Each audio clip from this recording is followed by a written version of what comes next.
Bom dia, irmãos e irmãs. É uma alegria muito grande poder passar esse tempo da manhã com vocês em adoração ao Senhor, expostos à sua palavra, para sermos corrigidos, encorajados por ela. Deixa eu colocar aqui as notas. Ainda faço um pilates aqui, agachamento. Então, é muito bom, como igreja, a gente ter essa oportunidade de nos abrirmos à palavra e sermos corrigidos, encorajados por ela. Certa vez eu estava numa reunião que participou aquele rabino Henry Sobel, já falecido. E aí, na reunião, a gente estava compartilhando textos bíblicos, cada um da sua perspectiva, e o Henry Sobel virou e falou assim: Zé, você sabe qual é a função? Olhou assim e disse assim: consolar os abatidos e abater os consolados. Falei, uau! Falei, isso acontece na mesma exposição? Pode acontecer, né? Na mesma exposição você pode ser abatido e consolado, dependendo do momento. Então eu vou monitorando vocês por aqui para ver como é que vocês estão se sentindo em relação ao texto bíblico. Mas eu fiquei muito feliz com o convite e porque deu certo poder estar com vocês.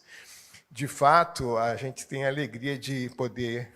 É muito feliz quando a gente pode ir numa igreja onde a gente reconhece muitas pessoas e ver as pequenas sementes sendo ampliadas, dando fruto. Isso é uma alegria enorme. Acho que não tem alegria maior para quem está na sala de aula reconhecer o pessoal depois servindo ao Senhor na Igreja de Jesus, formando famílias. Isso é uma grande alegria para a gente, né? E, pelo que eu entendi, vocês estão numa série sobre o tema de missões, e o tema que me deram foi integração entre espiritualidade e missão. Então, eu vou começar pela conclusão, porque se você dormir, já pegou a conclusão, então já pode levar a conclusão para casa. Domingo de manhã, nesse tempo, é difícil, né? São duas covardias. Na minha igreja, por exemplo, tem uma cozinha que às vezes funciona no domingo. E aí é uma luta espiritual enquanto eu estou pregando, e o cheiro do tempero subindo. Então, o meu sermão entre o bom cheiro de Cristo lá embaixo é uma luta, né? Mas então, quando tem friozinho e o bom cheiro de Cristo, aí é covardia, né?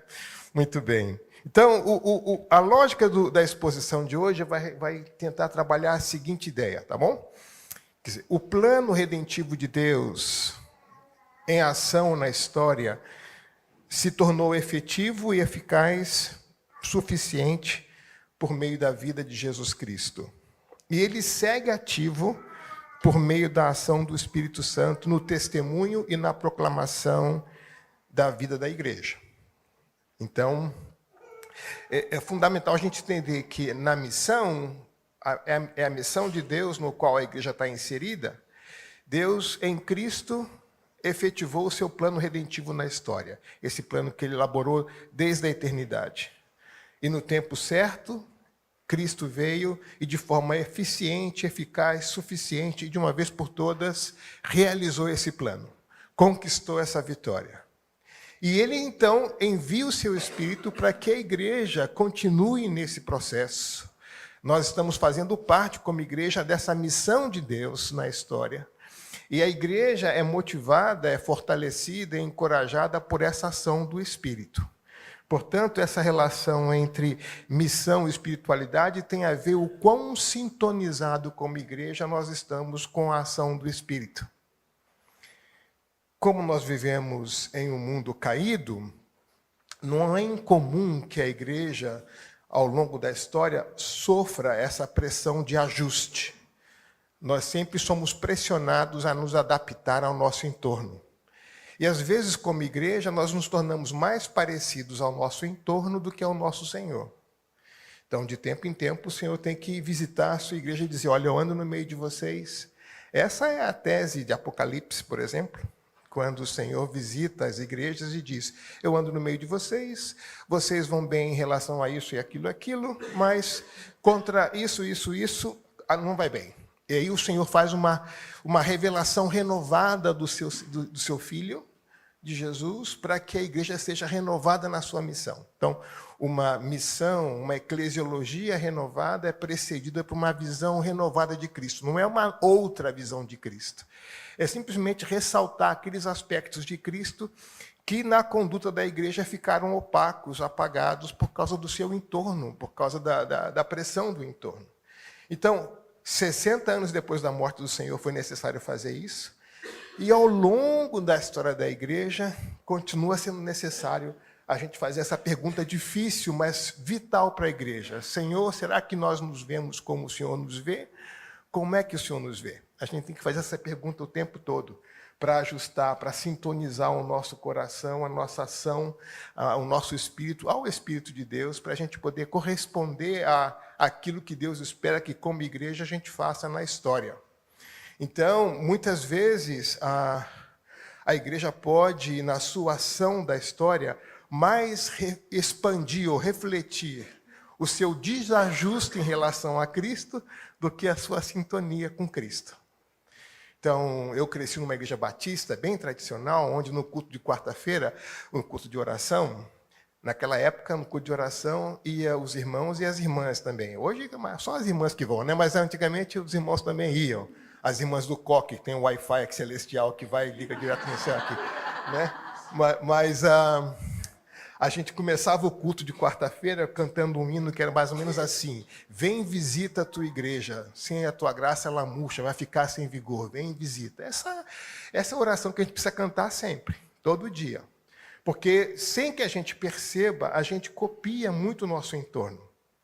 Eu me lembro que quando eu fui para o breve período que eu passei nas Forças Armadas, porque lá no Rio de Janeiro a gente tinha que fazer a inscrição depois dos 18 anos, e eu fiz justamente num período que eu estava aguardando o resultado do vestibular. Então, como aconteceu, uma vez que eu fui aprovado na universidade, eu consegui ser dispensado. Mas esse período entre o alistamento e o resultado do vestibular, eu tive que ir para o quartel todos os dias para poder fazer lá o meu serviço militar, que durou 3 meses no meu caso. E foi muito gozado eu voltando para casa e conversando com a minha mãe na cozinha, eu conversava com a minha mãe assim. A minha mãe me disse: meu filho, você está em casa, fica à vontade. Eu vou, desculpa, mãe. Porque a força do hábito me fez parar de ir na minha mãe. E ela era uma generala, com certeza, desse jeito. Né? Então, muito sutilmente, sem que a gente perceba, a gente vai aderindo a essas coisas. O texto que nós vamos ler se encontra na carta aos Gálatas. E vocês lembram um pouco da história de Gálatas, né? O apóstolo Paulo fundou essa igreja. E depois de um tempo, ele ouve notícias de que essa igreja mudou a sua forma de pensar na maneira de como entender a sua fé cristã. Imagina o seguinte: eu faço parte de uma igreja japonesa. Então, imagina assim, eu, por motivo de trabalho, fui morar fora de São Paulo um período. E aí eu ouço depois, lá onde eu estou morando, que na minha igreja agora só é cristão todo aquele que, além de professar a fé em Cristo, tem que fazer uma mudança física no seu olho para se parecer japonês. Porque o sinal externo, a mudança no físico, é que indica que a pessoa é cristã, e não a obra de Cristo. Na Galácia foi um pouco diferente, a parte cortada não era bem um olho. Mas, de novo, o que está acontecendo na Galácia é que os cristãos de lá começaram a dizer: não, para você se tornar um verdadeiro cristão, você tem que ser primeiro judeu. Então, só será cristão quem cumprir a lei, quem se tornar judeu, em seguida, então é cristão. E o apóstolo Paulo: vocês estão loucos? Quem ensinou esse evangelho para vocês? É duplamente maldito quem ensina uma coisa assim. Por acaso vocês receberam o Espírito porque obedeceram à lei? Foi dessa forma? Isso é anátema, isso é maldição. Vocês estão perdendo o juízo, no capítulo 3. Vocês estão loucos, quem ensinou isso para vocês? Então ele escreve uma carta para dizer: vocês estão confiando na carne. Vocês não devem confiar na carne, vocês devem confiar na obra de Deus. E claro, quem confia na carne expressa uma espiritualidade e uma missão com base nisso. Só que a carne é complicado, né, gente? A carne é uma coisa que não merece confiança, é ou não é? A gente teve 3 cachorrinhos lá em casa. Um deles foi o Costelinha. Era um cocker, muito sapeca, como um cocker, né? E um dia a gente chegou em casa e a gente estava sentindo um cheiro esquisito na casa. Que cheiro é esse? Como é que pode? Que cheiro é esse? E fomos procurando. Então a gente foi até a sala de jantar, tinha um vaso grande, onde tem uma jiboia grande em casa, assim. Jiboia é planta, né, gente? Jiboia, paraíso, teologia, jiboia, tá tudo a ver, né? Mas era a jiboia assim, e a Solange viu, que a minha esposa viu, que a terra estava mexida. Aí ela foi mexer na terra, encontrou 1 quilo de carne lá dentro da jiboia. Essa jiboia não é carnívora, né? Então, o Costelinha, de alguma forma, abriu a geladeira, pegou a carne e escondeu a carne na jiboia para que depois ninguém visse. E a carne, então, pelo seu cheiro, evidenciou a sua presença, né? E foi o Costelinha, não dava para acusar as crianças daquilo. Foi coisa... Quando a gente pegou a carne, a gente viu que foi ele. A natureza pecaminosa do animal também se manifestou ali. Então, essa é a tensão que nós temos aqui. O perigo de que o nosso espírito se conecte com aquilo que não deve se conectar, de tal forma que a nossa missão expresse essa desconexão e não a conexão com o Espírito. Tá bom? Então, essa é a tese que eu vou tentar chegar até o final com vocês. Vamos ler o texto, então? Então, vamos ler aqui em Gálatas, no capítulo 5, dos versículos 16 até o versículo 21.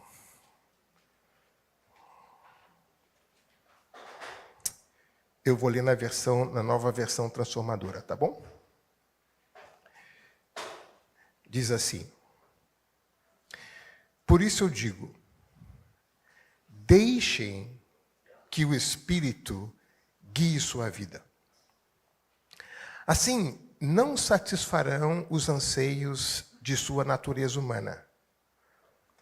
A natureza humana deseja fazer exatamente o oposto do que o Espírito quer.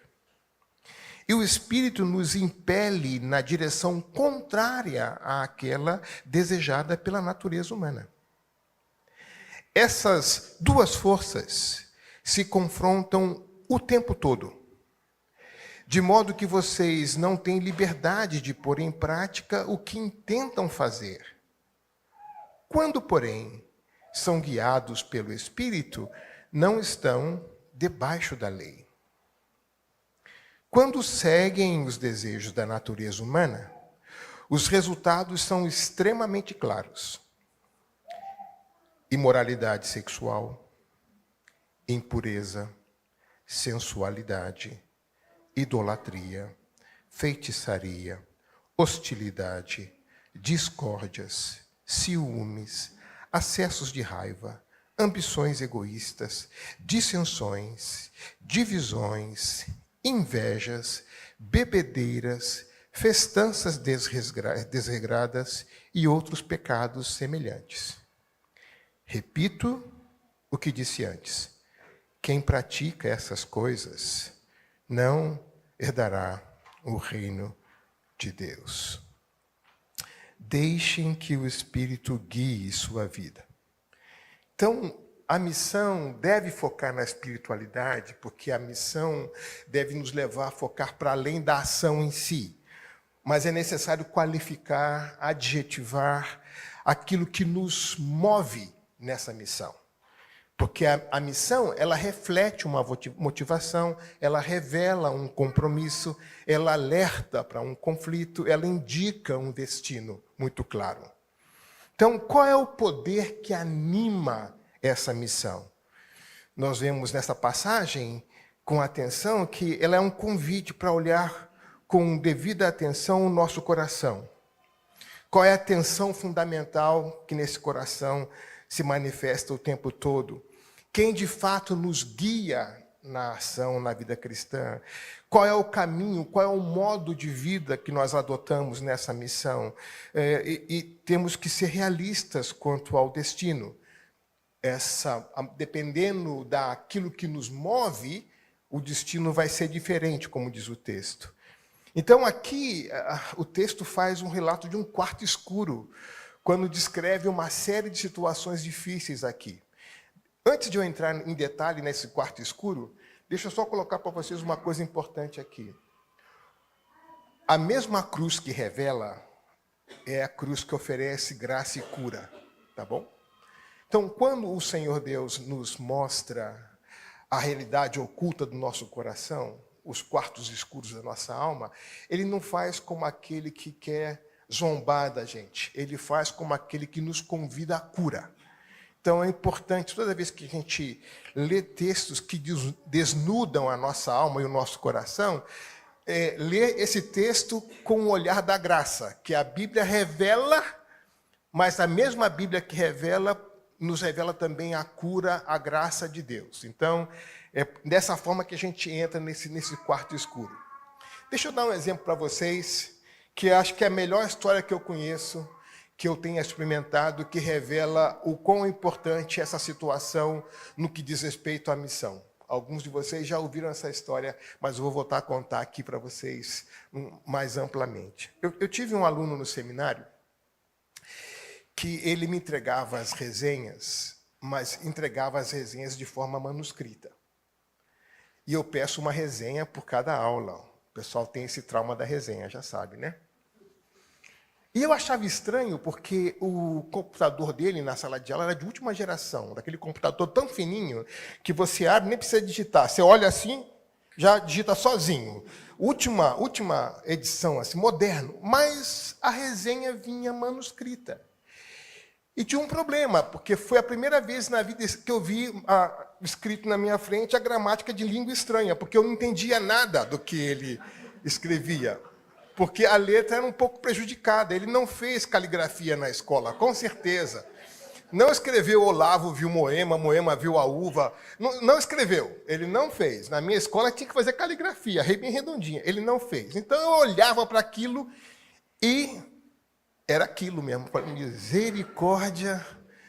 Na terceira semana de aula, eu chamei para conversar. Falei assim... posso conversar com você? Eu queria pedir um favor para você. Eu vejo que em sala de aula você tem um computador de última geração. Será que você poderia imprimir a sua resenha? Eu realmente quero ler e entender o que você escreve, mas o seu manuscrito é difícil para entender. Dá para você imprimir e mandar para mim a sua resenha? Aí ele abaixou o semblante, fez uma cara pesada, um silêncio profundo. Eu falei, opa, eu toquei num problema que eu não estou sabendo o que está acontecendo aqui. Ele falou, professor, a gente pode ir até o corredor? Eu falei, tá bom. Fomos para o corredor. Ele falou, eu posso lhe confessar um pecado aqui? Eu falei, pode. Só queria saber da resenha. Já está ouvindo confissão de pecado. Misericórdia. Né?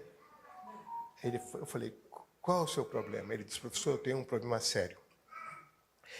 Eu tenho um problema sério com pornografia.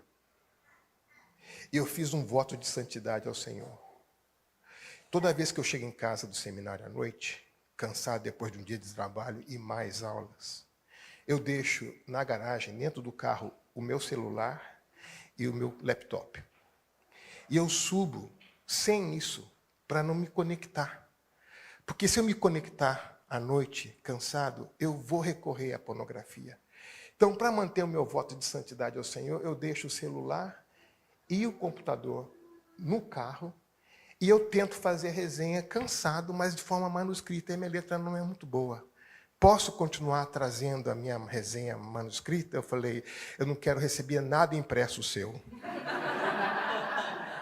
Nem o seu convite de casamento. Nada. Até recado manuscrito, qualquer coisa. Ele me entregou as 16 resenhas manuscritas. Eu não entendi nenhuma.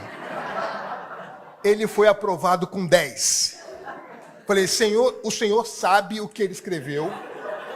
Eu não sei. Eu só vi que ele escreveu. O Senhor entendeu. Está aprovado, é 10. Eu nunca vou dar uma nota mais baixa para um coração desse, porque é esse coração comprometido com essa santidade ao Senhor, é o que é o mais importante que eu preciso aqui.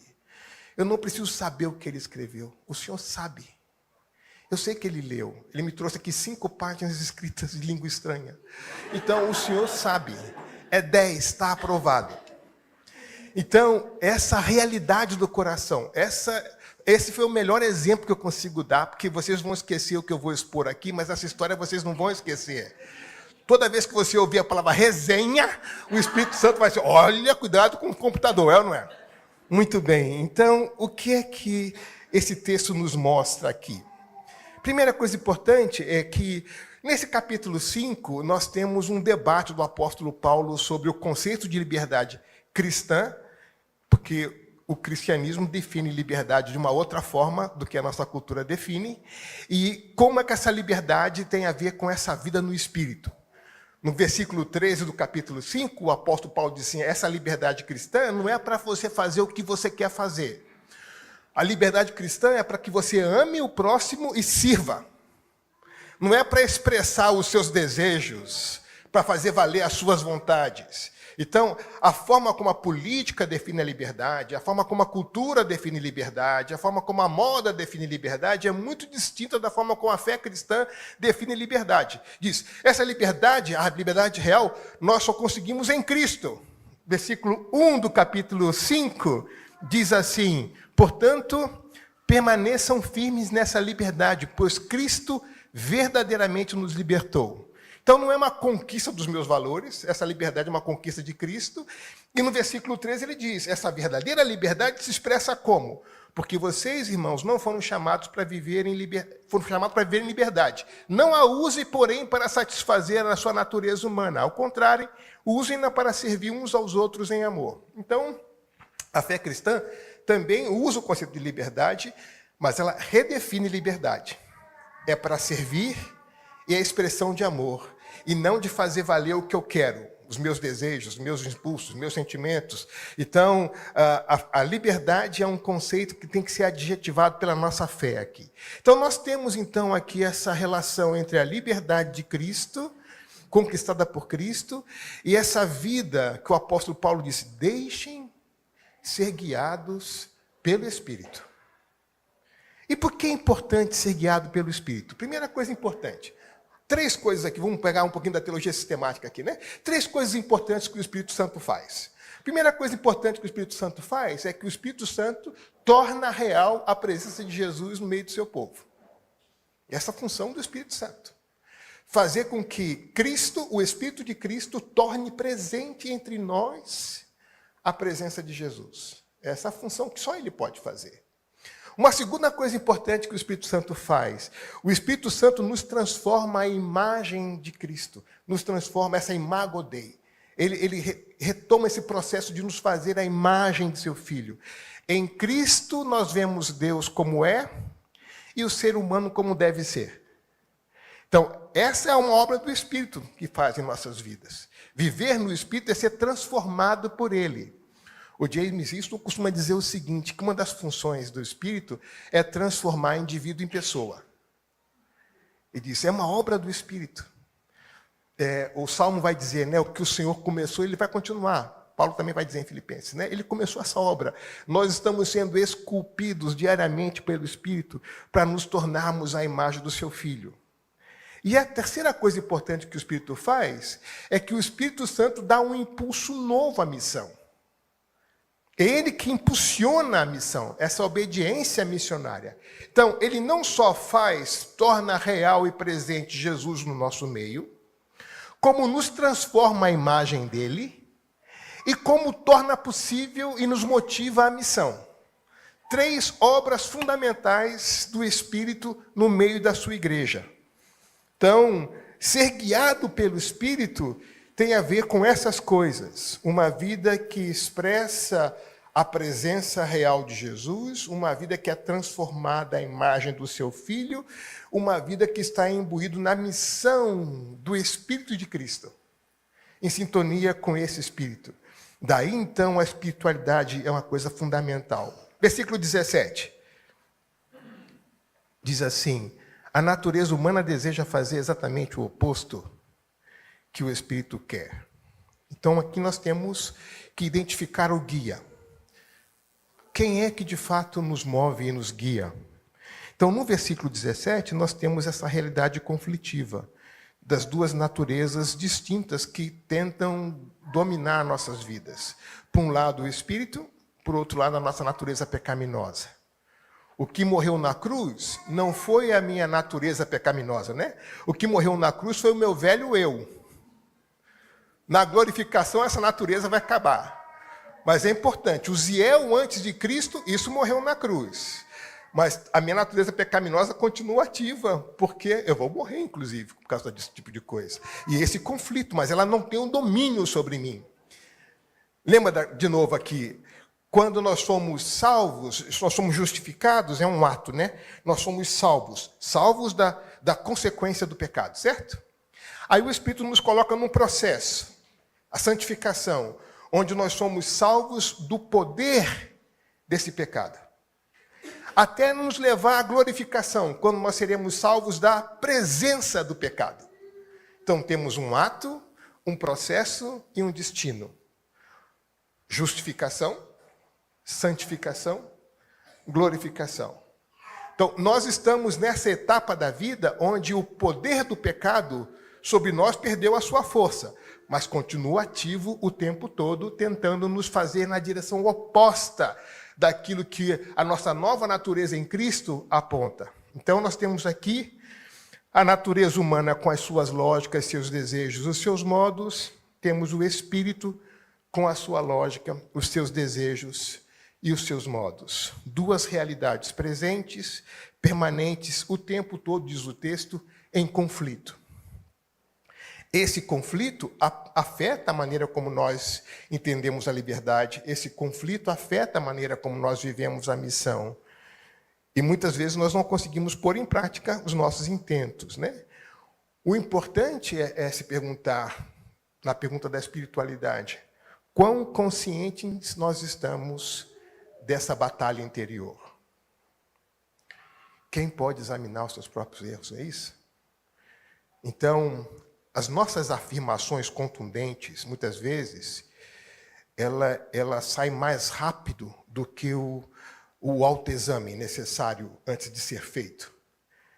Tipo assim, eu vou fazer uma afirmação contundente aqui. E antes eu devia perguntar, Senhor, que a palavra dos meus lábios e o meditar do meu coração seja agradável ao Senhor. Porque isso que eu vou afirmar aqui pode ser a expressão da minha natureza caída mais plenamente. Então, o cuidado que a gente tem de medir as nossas palavras, de cuidar das nossas palavras, de transformar a nossa palavra num ato de oração. Para que a gente... isso aqui está expressando que indicação? Isso aqui é a expressão da minha vontade? Ou isso aqui é a expressão da minha vontade submissa à vontade do Espírito? Então, esse cuidado que faz com que a gente pense antes de falar um pouco, não é? E o texto diz que quando nós estamos guiados pelo Espírito, então nós não estamos debaixo da lei. Mas quando guiados pelos desejos da natureza humana, a lei vem e nos confronta. Então, essa oração contínua de manhã é uma boa oração para se fazer, né? Que as palavras da minha boca e o meditar do meu coração sejam agradáveis. Que o nosso repertório venha dessa ação do Espírito. De outra forma, a gente pode fazer eco à loucura do nosso entorno, sabe? Por exemplo, como cristão, eu não posso discutir política como um não cristão. Eu sou cristão. Então, para mim, a questão fundamental não é saber se é direita ou esquerda. A questão fundamental para mim é saber quais são os valores do reino de Deus. Onde é que esses valores estão expressados, onde não estão expressados? Pode ser que você encontre valores do reino de Deus, por causa da graça comum, sendo manifesto em um candidato que você nunca apoiaria. E talvez aquele, por sua lealdade ideológica, você busca esses valores num candidato que você apoiaria e você não encontra, por exemplo. Mas como cristão, eu não olho para a política como a ciência política indica, eu olho para onde estão aqui os valores do reino de Deus. É isso que eu tenho que buscar, o reino de Deus e a sua justiça. Então, Eu não tenho lealdade última a partido político, lealdade última a grupo político. Minha lealdade última é o reino de Deus e a sua justiça. Onde encontrar valores desse reino e a sua justiça, tem lá o meu apoio. Onde eu não encontrar isso, tem lá a minha crítica, porque eu não me faço eco do meu entorno. Quem me dá a gramática não são os jornais. Quem me dá a gramática são os valores do reino de Deus. Então eu não preciso, como cristão, bater continência para nenhuma ideologia. Você vai dizer assim, eu vejo aqui amor, cuidado, graça, misericórdia. São valores do reino de Deus. O que eu vejo aqui, opressão, mentira, então aqui não tem. Mas é o candidato, não quero saber. Eu busco o reino de Deus e a sua justiça. Onde eu vir esses valores, aí eu me envolvo. Onde eu não ver esse tipo de coisa, eu não tenho por que me comprometer com isso.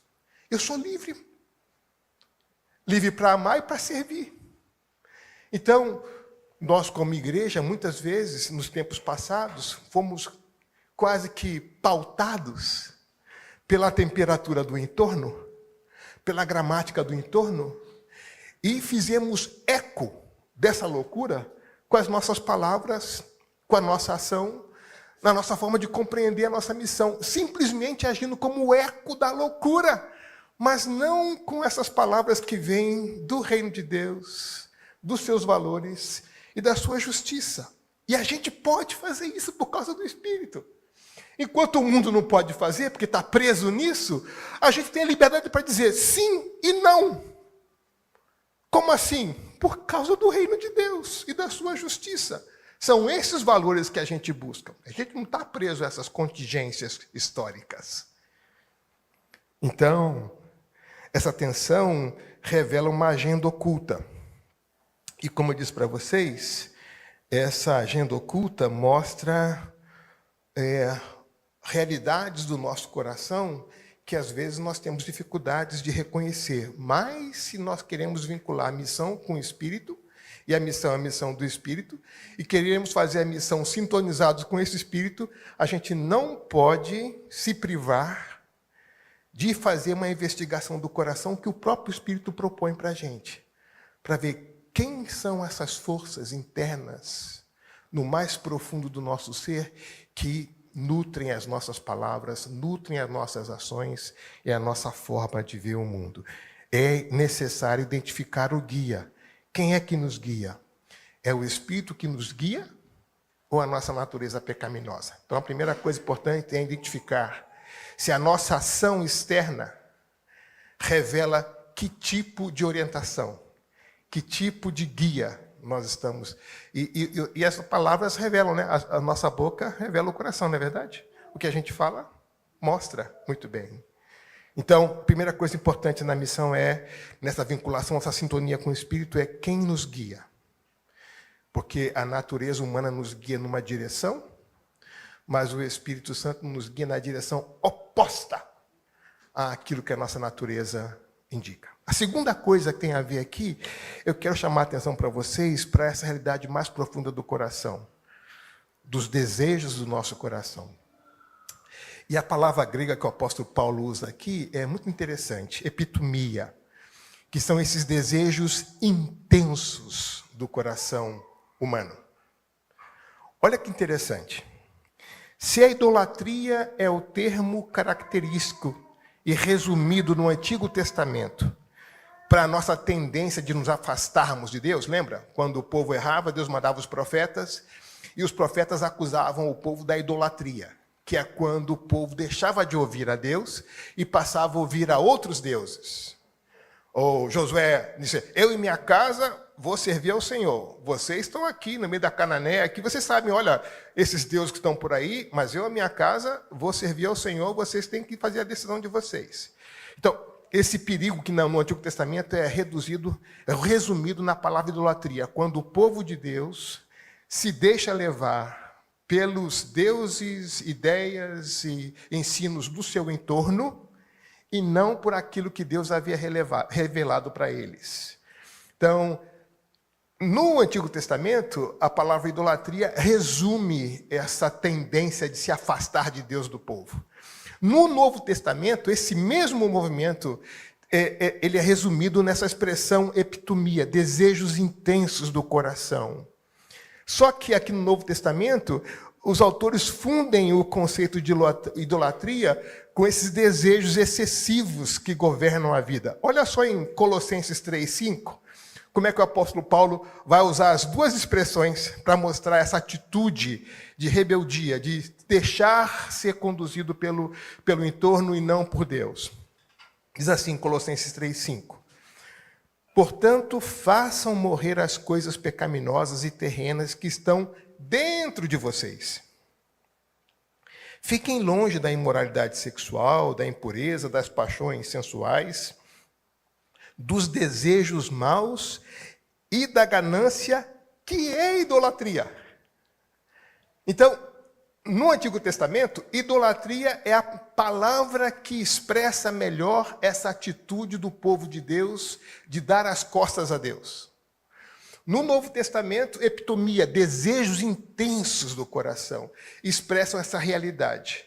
Em alguns momentos, como no caso de Colossenses, o apóstolo Paulo coloca as duas palavras juntas. Desejos intensos, que devem ser mortos no nosso coração, e a idolatria. Tá bom? Tem um autor chamado Eugene Peterson, que alguns de vocês devem conhecer.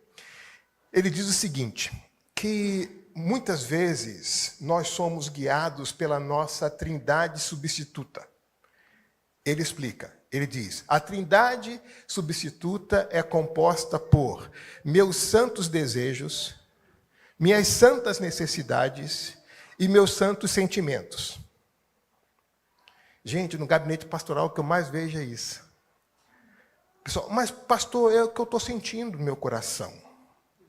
É o meu desejo do coração.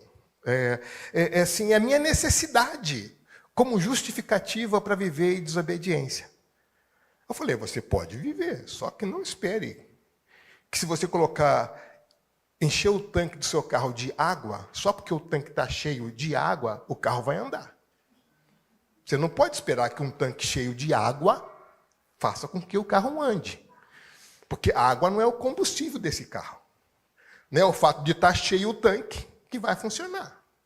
Então, você não espere que Deus abençoe a desobediência, certo? Se você encher a sua vida de desobediência, por mais que você queira, Deus não tem como abençoar um negócio desse. Pelo contrário. Não é? Então ele diz, esses santos desejos e necessidades e sentimentos afetam a nossa realidade. E ele diz assim, não é que a gente não lê a Bíblia, só que a gente faz uma inversão lógica. São os meus santos desejos, minhas santas necessidades e meus santos sentimentos que me fazem ler o texto bíblico. E aí o texto bíblico se torna um instrumento para os meus santos desejos, para minhas santas necessidades. Percebe? É como se eu tirasse esse óculos aqui, e aí, claro que eu vejo a queda, né, na minha frente, né? A deformidade do pecado, porque vejo tudo, né? Então eu vou lá e pego os meus desejos, sentimentos, necessidades, coloco aqui. Agora eu vejo a realidade, mas à luz da minha perspectiva. E eu quero usar o texto para se ajustar ao que eu quero fazer, e não me submeter ao texto. Então ele diz, por que ele chama de trindade substituta?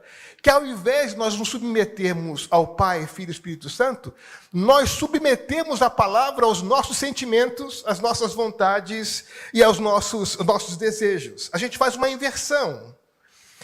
Isso é, de novo, essa apostasia, esse desejo de caminhar longe de Deus. Gera um outro destino, gera um outro modo de vida, gera um outro sentimento, um outro comportamento, gera uma outra missão, quando são os nossos sentimentos que estão marcados pelo nosso pecado, os nossos desejos que estão marcados pelo nosso pecado, e os nossos sentimentos e necessidades que estão marcadas pelo nosso pecado que governam a nossa vida. Então, nós precisamos o tempo todo submeter isso. Então, nós temos que reconhecer que há um outro caminho, não é? Então, não temos aqui a afirmação do apóstolo Paulo de que a igreja da Galácia estava cometendo todos esses pecados que ele narra aqui. O que nós temos na carta aos Gálatas é vocês confiam na carne. Então o apóstolo Paulo fala, já que vocês confiam na carne, deixa eu mostrar para vocês do que se trata a carne. E ele vai descrevendo esses elementos aqui. Então o destaque do apóstolo Paulo aqui é que eles estavam confiando na carne, na circuncisão, colocando-se no mesmo nível de confiança do mundo pagão ao redor deles. Então esse mundo ao nosso redor pode nos colocar na mesma situação quando estabelece para a gente essa agenda oculta, marcada por esses quartos escuros, onde os nossos desejos mais profundos se manifestam. É interessante lá em Efésios 3, quando o apóstolo Paulo vai orar pela igreja de Éfeso, ele diz assim, 3,16, eu oro para que o Espírito habite no mais profundo do seu ser. Porque é lá no profundo do ser que essas coisas se manifestam.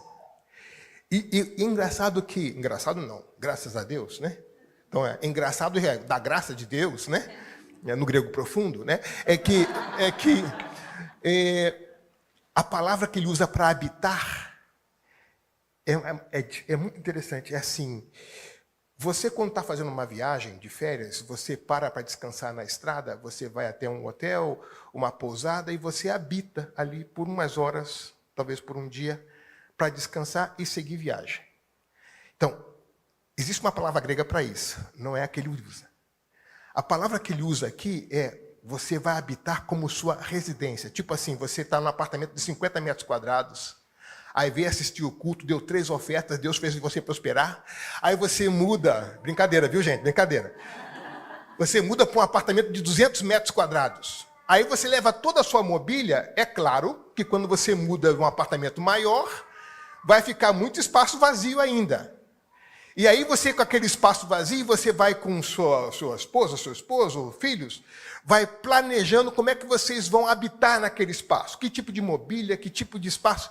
De maneira que depois de um tempo, você tem toda a casa já mobiliada, está habitando em todo o espaço. Então a palavra que o apóstolo Paulo usa aqui é que o Espírito Santo entre no seu coração e habite cada espaço, de maneira que seja pleno, que não fique nenhum espaço vazio, mas que cada lugar lá profundo, no íntimo do ser, seja habitado por essa presença do Espírito, de maneira que não seja outra coisa que habite ali. Porque quando outra coisa habita ali, é de lá que vêm as agendas mais complicadas, essas agendas ocultas, esses quartos escuros, esses pecadinhos que a gente vai guardando de estimação, que vai afetando a nossa vida e interfere na nossa missão. Então, pensando nisso, começa aqui essa lista terrível de pecados que ele vai descrevendo. Olha só a lista que ele vai descrevendo. Versículo 19. Imoralidade sexual, impureza, sensualidade, idolatria, feitiçaria, hostilidade, discórdia, ciúmes, acessos de raiva, ambições egoístas, dissensões, divisões, invejas, bebedeiras, festanças desregradas e outros pecados semelhantes. Ele vai dando a lista. E a gente poderia colocar mais coisa nessa lista aqui. Agora, olha que interessante. No mundo que nós vivemos, essa descrição desse quarto escuro, oculto, que ele faz da nossa natureza, esses desejos profundos, esses desejos intensos, eles têm uma lógica e eles prometem algo. Não é? No nosso entorno, muitos desses desejos são tidos como expressão de liberdade, por exemplo. Eles têm validação externa. A cultura os afirma, encoraja, anima, diz que é nosso direito, que é a expressão da nossa vontade, do nosso desejo, da nossa necessidade. Eles são considerados expressão de liberdade. Eles acabam por comprometer a nossa vocação humana. Então, nós não estamos lidando com coisa lógica e coisa não lógica. Nós estamos lidando com duas lógicas distintas. uma lógica que tem validação do mundo, do nosso entorno, e uma lógica que tem validação do espírito. Então, ainda que lógicos, são padrões que modelam vidas diferentes. Ainda que lógicos, eles comprometem a vida presente, porque nós não desfrutamos da liberdade em Cristo, e comprometem a vida futura. O texto diz no final, aqui, versículo 21, os que praticam essas coisas não herdarão o reino dos céus. Por mais que você tenha vontade, que isso seja um desejo do seu coração, a prática dessas coisas indicam que quem guia o seu coração, o seu espírito, não é o Espírito de Deus. E os que são guiados assim não vão chegar ao reino dos céus como destino final, chega a outro destino, que é uma outra lógica em um outro destino. Criam essas prisões ocultas, esses infernos de estimação. Na verdade, essas coisas não entregam o que prometem. Daí o que o Noe vai dizer que a nossa vida é marcada por uma dupla característica, cheias e insatisfeitas. Cheia de coisa, insatisfeitas. Não se encontra, não se satisfaz. Alguém mata a sede bebendo Coca-Cola gelada, gente? Dá certo matar a sede com Coca-Cola gelada? Você acaba de tomar Coca-Cola gelada para matar a sede e continua com sede, é ou não é? Agora, a Coca-Cola no quilômetro 35 da maratona é tudo de bom, viu, gente? É de Jesus. Aquele pouquinho de açúcar, assim, dá aquela levantada, entendeu? Mas se eu for tomando Coca-Cola a cada 5 quilômetros para me hidratar, eu tenho um pico glicêmico no quilômetro 15. Eu não consigo me hidratar tomando Coca-Cola, porque o que refresca, o que mata a sede é água. Não é refrigerante, por mais divertido que seja, tal. Então, nosso corpo foi feito para ser saciado por água fresca, não por refrigerante, né? Então, vou usar uma associação perigosa aqui, sem incriminar o refrigerante, mas o que eu quero dizer é o seguinte: esses desejos e sentimentos do nosso entorno, não comprometidos com a santidade ao Senhor, são como tentar matar a sede com refrigerante. Só aumenta a sede, mas não sacia. Não sacia. Então, nós temos aqui esses diferentes cárceres, né? Na área sexual, a imoralidade, a impureza, a sensualidade. No aspecto religioso, a idolatria, as feitiçarias. Na área social, inimizades, brigas ciumeiras, acessos de raivas, ambição egoísta, desunião, paixões partidárias, ódio de classe, ódio ideológico, racismo, ódio de gênero, inveja. E aí, essa lista vai longe. Na área da saúde, as bebedeiras, a glutonaria, festanças desagradas. São modos de vidas distintos, que obedecem a naturezas distintas, a orientação distintas, a espíritos distintos. E no final o texto diz, repito o que disse antes, quem pratica essas coisas não herdará o reino de Deus. Mais um pouquinho na carta aos Gálatas, versículo 7 do capítulo 6, o apóstolo vai dizer assim, a gente colhe o que a gente semeia. Não é? A gente colhe o que a gente semeia. A história é uma realidade moral. Toda escolha tem consequência. A minha mãe tinha um versículo que ela inventou. A minha mãe criava vários versículos. E assim, tinha autoridade bíblica. A gente não podia discutir, não. Porque a havaiana era a persuasão do Espírito, era a havaiana na mesa, é ou não é? Mas ela dizia assim, para mim e para minha irmã, um dia vocês serão chamados para o jantar das consequências. Quanto mais velho foi ficando, mais assustado que eu fui ficando com isso, né? Porque quando eu era pequeno, não sabia o que era consequências. Mais tarde eu descobri o que era, né? Então nós temos aqui esse modo e essa relação entre modo e destino. É interessante que o verbo que o apóstolo Paulo usa aqui, quando ele fala desses pecados aqui, ele fala que indica a prática habitual, o que não era a realidade dos Gálatas, né? Não é um caso, um acontecimento isolado, né? Mas, de toda forma, ainda que não seja uma prática habitual, a gente não pode passar tão rápido por esse texto aqui, não. Tem duas realidades que a gente não pode esquecer.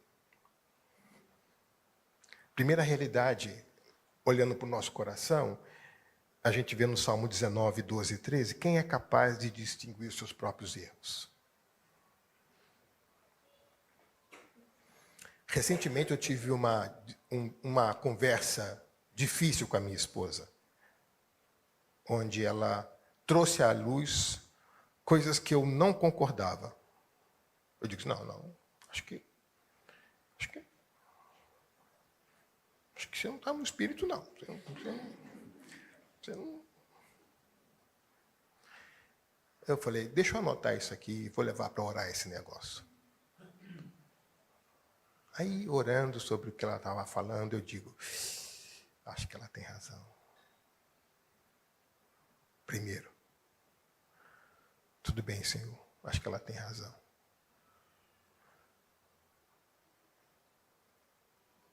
Será mesmo, Senhor, que ela tem razão? E o Senhor começou a trazer agora memórias que evidenciam que ela tem razão. Eu ainda não disse isso para ela, que eu não sou doido, mas eu vou dizer em outro momento. Mas lembra. Eu falei, ela tem razão mesmo. Razão e memória, que desgraça, né? Duas coisas difíceis, né? Está sendo gravado, né? Então tem razão, memória e gravação. Então, Solange, você tem razão, viu? Eu falei, caramba. Mas então, o Espírito nos ajuda a discernir. Quem é que pode distinguir esses erros? É o Espírito que nos auxilia nisso. Ele ilustra. Não, eu vou mostrar para você que você está errado, mas eu vou ilustrar. Ele vai trazendo a memória, não para acusar. Não traz para acusar. Para confiar mais na graça. Aquele mesmo Espírito que aponta, indica, ele oferece a saída e a graça para isso também. Então o texto continua, o Salmo 19, né? Absolve-me das faltas que me são ocultas. Livra teu servo dos pecados intencionais. O salmista continua. Não permitas que me controlem. Então eu serei inculpável e inocente de grande pecado. Que maravilha! O mesmo Espírito que nos faz entender, traz a memória, nos faz reconhecer, é aquele que nos absolve dessas faltas que estão ocultas, que nos livra desses pecados cometidos, às vezes de forma intencional, às vezes de forma não intencional, porque então eu serei culpável e inocente, porque o Senhor trabalha isso. Então, quando a gente lê essa descrição aqui dos Gálatas, a gente pode dizer assim, ainda bem que eu sou da igreja Fonte de Sicar, não é? Lá a fonte secou, mas aqui não, aqui é de Sicar, não está seco o negócio aqui. Esses Gálatas ao Espírito. Mas aí, não vamos tão rápido, não. Vamos conversar um pouquinho sobre isso aqui. Eu vou investigar o seu coração. Eu vou trazer à luz do dia algumas realidades que estão ocultas. Mas é o Espírito que está pedindo isso. Então, é como você visitar o médico te dá uma má notícia, porque o exame que você não sabe ler, ele leu e viu que o negócio está difícil, mas ele diz, mas eu sou o médico, eu vou curar você, eu tenho cura para isso. Eu disse, estou em boas mãos. Ele mostrou a doença, mas mostrou também a solução para mim, aqui. E aí tem Isaías 53, né? Apesar disso, é ele que tomou sobre si. E aí vem as relações daquilo que ele tomou sobre si. Então, a gente precisa, quando conversa sobre espiritualidade e missão, fazer essa investigação profunda dessa epitomia, desses desejos profundos do nosso coração, que talvez tenham guiado a nossa vida. E talvez tenham comprometido a nossa missão, porque o nosso dia a dia está marcado por esses desejos, e não pela orientação do Espírito. E aqui, gente, quando eu estou falando de missão, não estou falando de atravessar o Brasil e ir para a China, estou falando de ir no corredor da sua casa e conversar com seu filho. Estou falando de preparar a mesa para o almoço. Estou falando do colega de trabalho, estou falando da conversa no elevador do prédio, estou falando da reunião do condomínio, dia de sorteio de garagem, aquele dia que todos os demônios da terra aparecem numa sala só. É ou não é? Em vez de ser reunião do condomínio, é reunião do condemônio. É ou não é? Aquela coisa assim espiritual. Você tem que fazer jejum e oração para ir para a reunião de sorteio de garagem. Misericórdia, lá vou eu. Segura na mão de Deus e vai, entendeu? Vai, porque o negócio é sério. Não é? Então, quais são os desejos? E se eu não estiver entendendo ou reconhecendo, para um pouquinho e diz, Senhor, eu não consigo avaliar os meus próprios desejos do coração. Espírito Santo, ajuda aqui a ver qual é a lógica que está nutrindo a minha vida. E traz à minha memória evidências dessa lógica. E aí ele vai trabalhando no nosso coração. E aí a gente está em boas mãos, porque está nas mãos daquele que permitiu que as suas mãos fossem crucificadas para trazer cura para cada uma das nossas situações mais difíceis do coração. Então nós necessitamos da ajuda do Senhor para investigar esses quartos escuros da nossa alma. Nós necessitamos do auxílio de Cristo para tomar que toma sobre ele a nossa agenda oculta e esse Espírito que revela esses desejos confusos que muitas vezes nós achamos que é orientação do Espírito e é só a expressão da nossa vontade mesmo. É só o nosso desejo de autonomia em relação a Deus, não é? Que indicam que nós necessitamos de uma outra lógica para viver, uma outra lógica para fazer missão, não é? Porque esses desejos nos levam a caminhos distintos. Enquanto o Espírito nos leva ao reino de Deus, esses desejos humanos não nos levam ali. Não é interessante que Jesus, quando convida as pessoas para segui-lo, lembra de Lucas 9, 23? Começa com negue-se a si mesmo. Então, na nossa cultura, a palavra advoga é afirme-se a si mesmo. Não é verdade? E aí o evangelho começa assim, negue-se a si mesmo. Tome a sua cruz. E aí diz assim, diariamente. Não é interessante por que o evangelho coloca diariamente? Não podia ser, tome a sua cruz, mas diariamente, porque o apóstolo Paulo vai dizer aqui, porque esse conflito acontece conosco todo o tempo. E o que a gente faz com esses desejos? A gente vive uma vida cristocêntrica, né? Ou crucicêntrica. O que a gente faz com esses desejos? A gente arremessa esses desejos na cruz. O apóstolo Paulo vai dizer assim, já não sou eu mais quem vivo, é Cristo que vive em mim. Eu fui crucificado com Cristo. Então, esses desejos aparecem, a gente reconheceu que apareceu, o que a gente faz? Joga na cruz. A gente se nega, joga esses desejos na cruz, crucifica na cruz, lança sobre ele esses desejos, para que seja o desejo do Espírito que nos conduza. Nos conduza. Porque nós pertencemos a uma outra lógica, não é?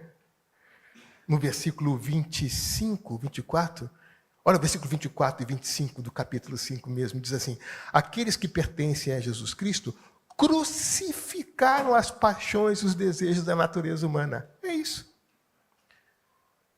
a gente joga na cruz esses desejos. Eles se manifestam o tempo todo, a gente crucifica eles. A gente joga na cruz.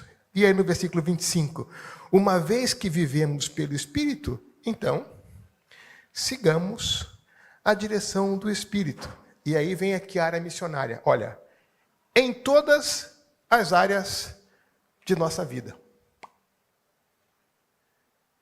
Uma vida crucicêntrica na família, no trabalho, na condução na rua, nas decisões de negócio, na educação de filhos. Enfim, uma das coisas mais difíceis que eu tenho visto na transmissão da fé de uma geração para outra, geralmente é a hipocrisia da geração anterior. É os filhos e os mais jovens que dizem assim, mas eles dizem isso na igreja, mas em casa fazem diferente. Sabe essa hipocrisia? Que tem sido um obstáculo para a transmissão da fé. Então, a mesma cruz que condena o pecado, redime esse pecado. E a gente precisa aprender a levar a cruz diariamente essas paixões e desejos que estão habitando os quartos escuros da nossa vida. E Deus nos chama em Cristo a fazer um novo êxodo, a nos libertar dessa opressão. De maneira que fazer missão vai ser uma missão do Espírito, no poder do Espírito, na vida do Espírito. Não com base na nossa força, porque a gente acha. Mas se a missão é do Espírito, a qual nós somos convidados a fazer, nós não conseguimos fazer se a vida também não for do mesmo Espírito, com o Evangelho do mesmo Espírito, no valor e na força do Espírito. Então, nós como cristãos, precisamos continuamente fazer essa pergunta para o Senhor, né? Senhor, será que a forma como eu me vejo é a forma como o Senhor me vê?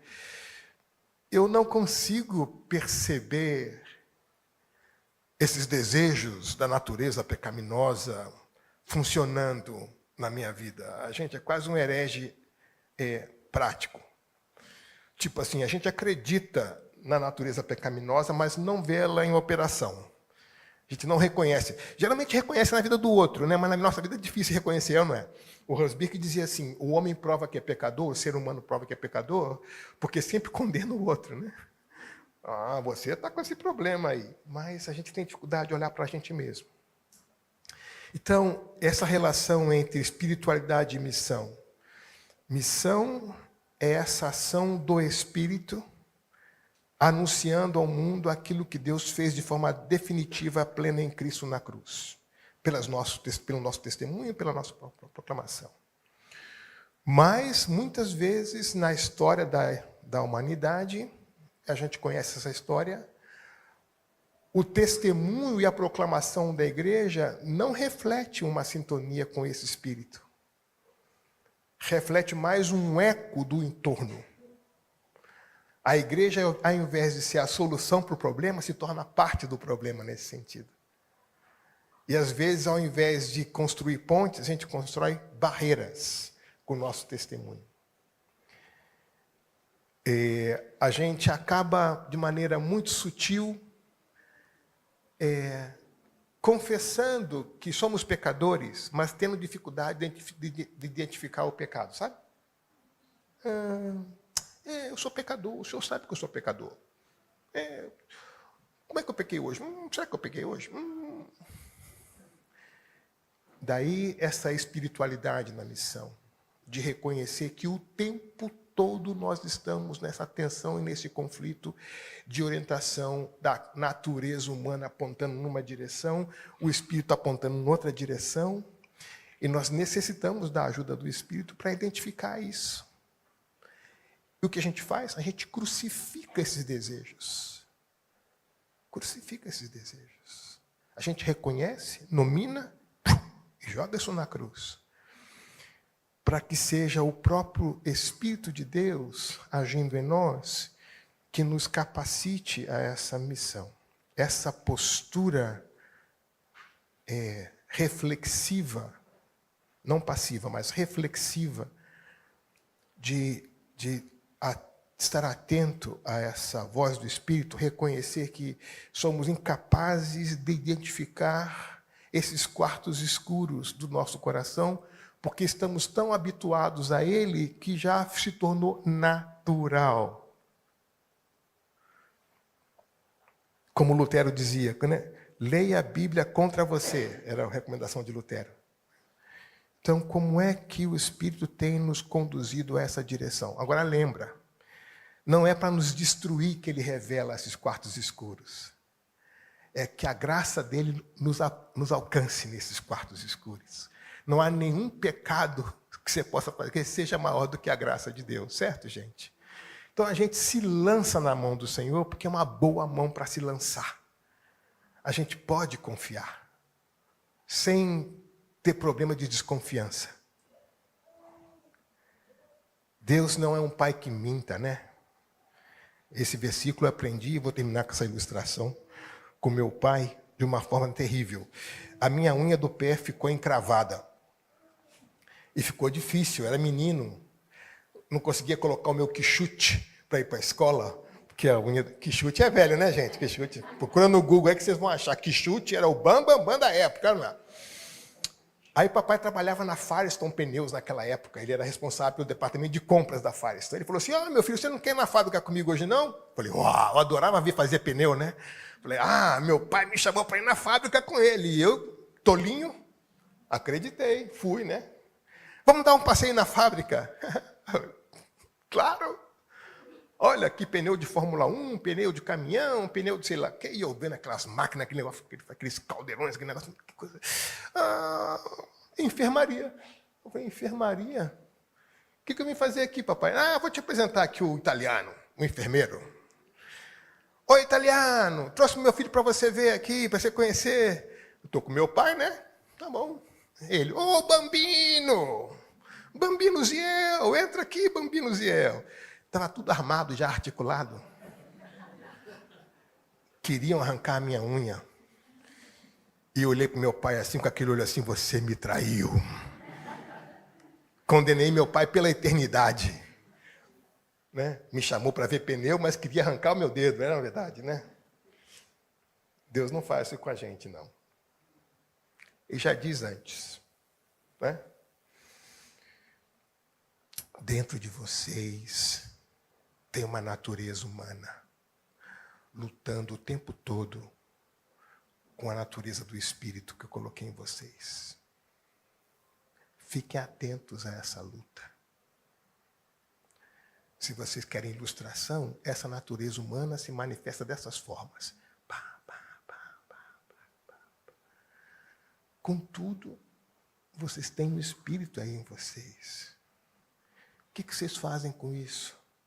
Crucifiquem isso. Vivem vidas crucicêntricas.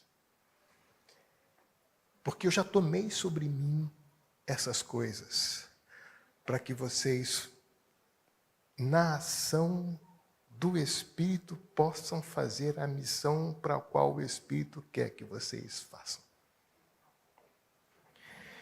Então, se hoje alguma desses quartos escuros da sua vida veio à tona,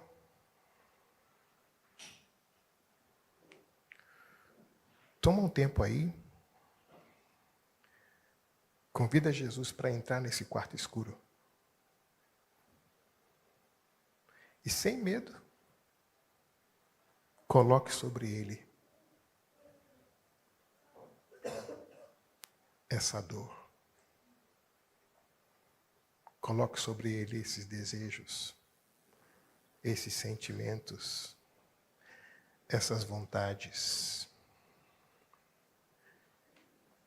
E aí vocês vão desfrutar da alegria que só o Espírito pode dar a gente. Esse vai ser o exercício espiritual da espiritualidade e missão. Que Deus nos abençoe. Tá bom? Amém. Tchau.